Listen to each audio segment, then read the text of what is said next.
Hello students, कैसे हो आप सब। मैं Shweta Mehra from physics alpha channel के थ्रू मैं आपको आज बीएससी फाइनल का टॉपिक जो कि रिलेट करता है नैनो फिज़िक्स से, जिसका आज टॉपिक करने वाले हैं हम लेंथ स्केल। तो लेंथ स्केल को हम डिस्कस करते हैं। आइए देख चलते हैं। लेंथ स्केल क्या है, हमें अंडरस्टैंड करना है unusual world of nano technology के, जहाँ पे हम नैनो टेक्नोलॉजी यूज़ करते हैं। उस वर्ड को हमें अंडरस्टैंड करने के लिए हमें उसकी यूनिट को मेज़र करना पड़ेगा। So we need to get an idea of units of measure involved. कहाँ से? फॉर माइक्रोमीटर स्केल जो कि होता है हमारे पास 10⁻⁻6 मीटर टू नैनोमीटर स्केल, जिसको हम डिनोट करते हैं 10⁻⁻9 मीटर से। 1 नैनोमीटर जो हमारा, जिसको 1 nm भी लिख सकते हैं, इक्विवेलेंट होता है 5 सिलिकॉन एटम्स का। अगर हम 5 सिलिकॉन एटम्स को कंबाइन करते, ऐड करते, तो 1 नैनोमीटर हमारे पास आ जाएगा। ठीक है। और हम बोल सकते हैं we can say 10 hydrogen atoms.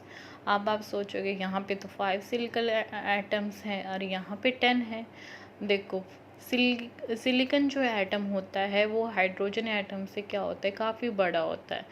तो कंपेयर करने पे तो सिलिकॉन का साइज़ बड़ा हुआ एज़ कंपेयर टू हाइड्रोजन। तो हमारे पास 5 सिलिकॉन एटम लगेंगे 1 नैनोमीटर में, और हाइड्रोजन का 1 ही एटॉमिक मास होता है, तो 2 होता है। तो हमारे पास यहाँ पे क्या लगेंगे, हाइड्रोजन 10 लगेंगे एक 1 नैनोमीटर स्केल को इंट्रोड्यूस करने में। ओके, अगर हम इन्हें लाइनअप में प्लेस करते हैं, ऐसे नहीं कि हमने एक इधर ऐड कर दिया, ऐसे ऐड कर दिया, नो, हमें जस्ट एडअप करना है हाइड्रोजन एटम को एक लाइन में।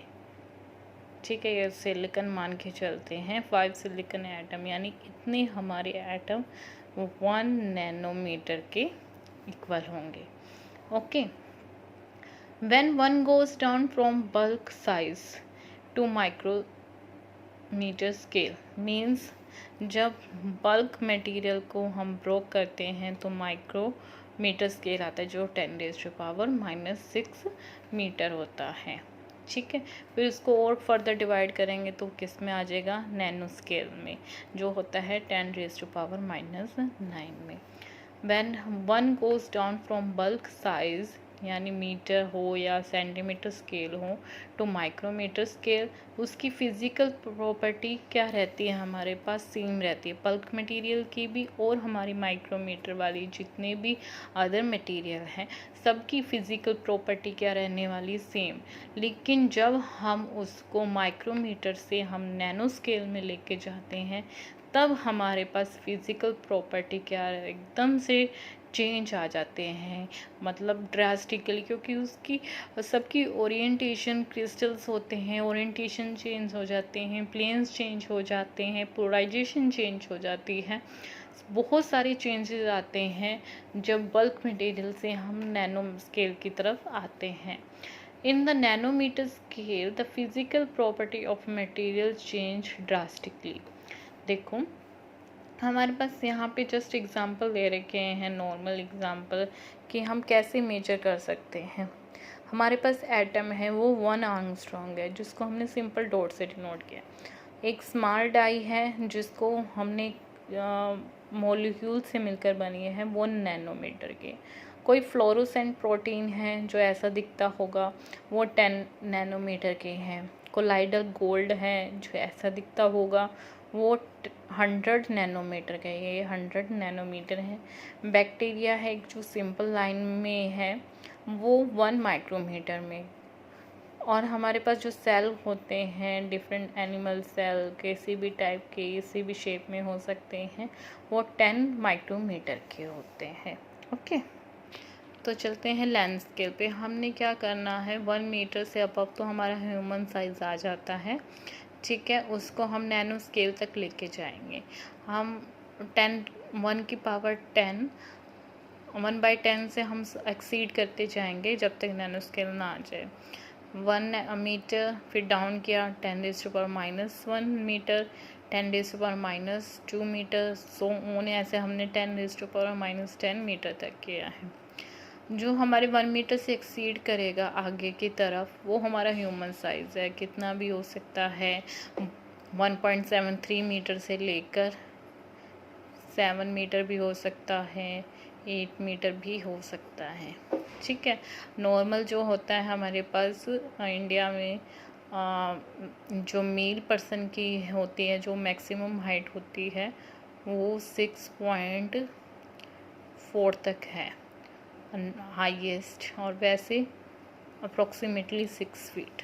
ओके, तो 10⁻⁻2 मीटर क्या है, जो हमारे बीज होती है, फ्लाइज होती हैं, होम बी होती हैं, ये उनका साइज़ आ जाता है 10⁻2 मीटर में। ओके, 10⁻4 मीटर में हमारे जो हेयर होता है उसका साइज़ आ जाता है। ओके, हेयर का डायामीटर है उसका साइज़ आ जाता है। फिर 10⁻⁻5 से लेकर 10⁻⁻6 के बीच का जो साइज़ है, जो हमारे रेड ब्लड सेल्स आते हैं उनके अंदर जो सेल होते हैं उनका साइज़ आता है, यानी आरबीसी का। फिर 10⁻7 से और 10⁻8 के बीच का जो है वो आते हैं वायरस, जो वायरस होते हैं, आजकल वायरस ही चल रहे हैं, कोरोना वगैरह, तो उनका साइज़ 10⁻7 मीटर से लेकर 10⁻8 मीटर तक है। और 10⁻8 मीटर से लेकर और 10⁻9 मीटर के बीच का जो साइज़ आता है वो डीएनए। डीएनए कहाँ होता है? न्यूक्लियस में। ठीक है, DNA is actually like a protein as you know that, तो इसका साइज़ भी आप देखो कितना स्मॉल है। ठीक है, फिर 10⁻9 मीटर पे आते हैं हमारे CNT यानी कार्बन नाइट्रोजन ट्यूब्स आ जाती हैं। फिर 10⁻10 पे हमारे पास क्या है? हाइड्रोजन एटम है, जो बहुत ही ज़्यादा स्मॉल होता है। ये है हमारा नैनो स्केल भी बोल सकते हैं, यहाँ पे ये हमारा इसका ही पूरी लेंथ आ गया। फीचर्स क्या है हमारे नैनो स्केल में? Nano material have the some relatively larger area, इनका जो एरिया होता है वो काफ़ी लार्ज होता है अगर हम कंपेयर करेंगे same mass of the material in the bulk form. देखो बल्क फॉर्म में हमारे पास ये चीज़ें हैं। ओके, और जब हम इसको नैनोमीटर स्केल में लेके जाएंगे यानी पाउडर फॉर्म में लेके, तो इसका एरिया क्या हो जाएगा? लार्ज हो जाएगा। This make material more chemical reactive, यानी ये केमिकल रिएक्टिव भी ज़्यादा होगा, उसकी स्ट्रेंथ पे भी इफ़ेक्ट पड़ेगा और उसके इलेक्ट्रिकल फीचर्स पे भी इफ़ेक्ट पड़ेगा। The quantum effect can begin to dominate the behaviour of matter. अब क्वांटम इफेक्ट करता है, स्टार्ट करने लग जाता है, डोमिनेट करने लग जाता है बिहेवियर का, मैटर को। किस रेंज में? नैनो स्केल में। तो particular at lower end the effecting of the electrical, magnetic, optical property. मैंने आपको जैसे ही बताया था कि बल्क और हमारा जो माइक्रो है इसमें प्रॉपर्टी क्या रहती है? सेम रहती है। लेकिन जैसे ही वो नैनो पे आता है तो उसकी physically, chemically, mechanically, magnetic, optical property पे ड्रास्टिकली चेंज आता है। तो यहाँ पे हमारे पास पाउडर फॉर्म में है, मान के चलते हैं नैनोमीटर हमारे पाउडर फॉर्म में है, तो हमारे पास वो क्वांटम का पार्ट आ जाता है यहाँ पे। तो ये भी यहाँ पे क्या करते हैं? इफ़ेक्ट करता है। आइए अब इसके इम्पोर्टेंस पे चलते हैं हमारे नैनो स्केल की। Crystal in nanometre scale have low melting point. यहाँ पे क्रिस्टल का क्या है? लो मेल्टिंग पॉइंट आ जाता है जब हम उसे नैनोमीटर स्केल पे हम स्टडी करवाते हैं। यानी क्रिस्टल को जब हम नैनोमीटर स्केल पे लेके आते हैं तो उसका बहुत ही ज़्यादा लो मेल्टिंग पॉइंट आ जाता है। अब लो मेल्टिंग पॉइंट आएगा तो इसकी एप्लीकेशन काफ़ी सारी बन सकती हैं, जहाँ पे हम क्रिस्टल को वेरियस पर्पज़ के लिए हम यूज़ कर सकते हैं। Crystal in nanometre scale have reduce lattice constant. अब हम इसको नैनो स्केल पे लेके आ रहे हैं तो उसके लैटिस कांस्टेंट, जो हमारे पास ये एंगल होते हैं between X axis Y axis, जैसे गामा मान लिया, X axis between Z axis beta, और Y axis and the Z axis the alpha, और इनके बीच की जो लेंथ है ABC है along X axis Y axis and Z axis. और जब उसको इन क्रिस्टल को हम नैनो स्केल पे मेज़र करते हैं तो इनके लैटिस कांस्टेंट क्या हो जाते हैं, काफ़ी रिड्यूस हो जाते हैं और ज़्यादा स्मॉल हो जाते हैं। जो फेरो इलेक्ट्रिक और फेरो मैग्नेटिक में लूज देयर फेरो इलेक्ट्रिसिटी, अगर फेरो इलेक्ट्रिक है तो वो फेरो इलेक्ट्रिसिटी लूज़ कर जाएगा नैनोमीटर स्केल पे, और फेरो मैग्नेटिज्म है वो अपनी फेरो मैग्नेटिज्म लूज़ कर देगा। ओके। जो बल्क सेमीकंडक्टर हैं चेंज टू इंसुलेटर, जो हमारे पास काफ़ी सेमीकंडक्टर हैं सॉलिड फॉर्म में है, बड़ी फॉर्म में है, जब उसको हम पाउडर यानी नैनो स्केल पे लेके आएगा तो वो रिएक्ट ऐसे मतलब बिहेव ऐसे क्या करेगा जैसे कोई इंसुलेटर है, कौन से पे, नैनोमीटर पे।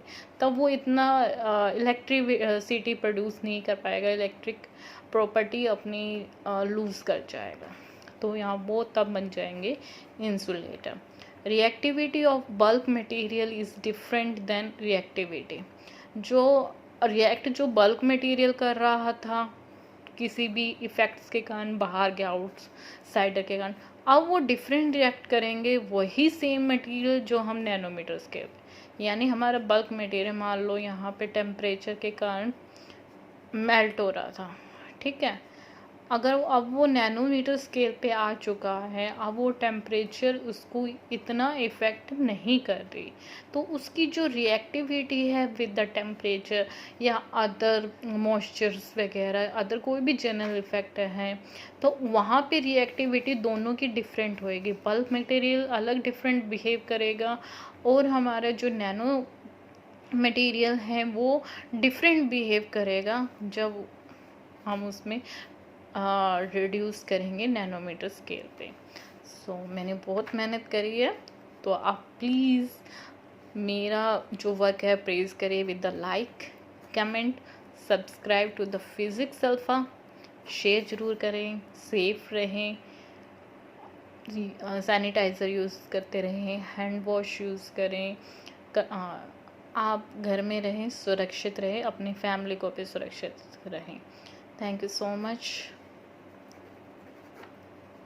Take care, bye bye.